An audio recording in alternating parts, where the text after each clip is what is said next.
যে হারে মানুষের মধ্যে অসহিষ্ণু একটা মনোভাব সৃষ্টি হচ্ছে, যেভাবে আমরা আইনি জটিলতার মধ্যে আছি, সর্বশেষ যদি আমরা দেখি আমাদের মামলা 40 লাখের উপরে, এটা আমাদের বিচারক বৃন্দকে যদি মানে রাত দিন কাজ করে, কেউ যদি ঘুম না যায়, তাতেও 15-20 বছর লাগবে এটা শুধু শেষ করতে। তাহলে 15 বছরে যে আইনগুলো জমা হবে এগুলি কে করবে? এই জন্য আমরা মনে করি যে এই লাইনে আরও বেশি আইনজীবী নিয়োগ করা উচিত, আরও বেশি কোর্ট বাড়ানো দরকার। তাহলে মানুষ আইনের যে শাসনটা সেটা পাবে। সবাই জানে যে বিচার বিলম্ব হয়, তাহলে ন্যায় বিচারে নষ্ট হয়ে গেছে। তো এই ন্যায় বিচারটা যেন মানুষ পায়, যেন আমরা আইনের যেসব প্রক্রিয়া পদ্ধতিগুলো আছে, যেভাবে আমরা মাননীয় প্রধানমন্ত্রী যেটা এই বেল বন্ড উদ্বোধন করেছেন, এইভাবে প্রত্যেকটা কাজকে ধরে ধরে যদি আমরা আস্তে আস্তে ডিজিটালে নিয়ে আসতে পারি, তাহলে দেখা যাচ্ছে আমরা অনেক বেশি কাজ আমরা এগিয়ে যেতে পারবো। প্রচলিত কায়দার বাইরে যাওয়ার কোনো দরকার নেই।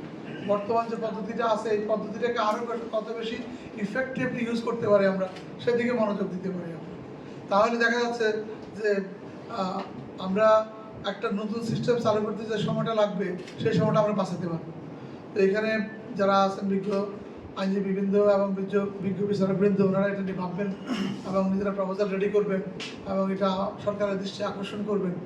সাধারণ মানুষ আমরা যারা আছে আমরা এত বুঝি না, আমরা বুঝি যে গড়টা করছে বিচার চাই এবং দৃষ্টান্তমূলক বিচার চাই। সবাই দেখবেন মিছিল করার সময় আমরা এই কথাটাই বলি যে আমরা দৃষ্টান্তমূলক বিচার চাই। তো দৃষ্টান্তমূলক বিচারের মধ্যেও যে একটা প্রক্রিয়া আছে, সেই প্রক্রিয়াটা আমরা যত বেশি ব্যাখ্যা করে বুঝতে পারবো, তত বেশি মানুষ মনে করবেন যে একটা বিচার করতে একটা মিনিমাম সময় দিতে হবে, নাহলে তিনি বিচারটা কেমনে করবেন। তো সেক্ষেত্রেও আমি মনে করি যে এই আইন সহায়তা আইন একটা গুরুত্বপূর্ণ ভূমিকা পালন করতে পারে। মানুষকে আইনি যে জ্ঞানের যে আলোটা এটা আমরা ছড়াই দিতে পারি। তাহলে দেখা যাচ্ছে যে যারা আমরা আইন কানুন সম্বন্ধে ভালো বুঝি না, যারা কোর্ট কাছারি সম্বন্ধে অত ভালো বুঝি না, তাদের জন্য এটা আলোকবর্তী হতে পারে। আমরা ইনফর্মাল যে এডুকেশনটা আছে সেটাকে আমরা এখানে ব্যবহার করতে পারি।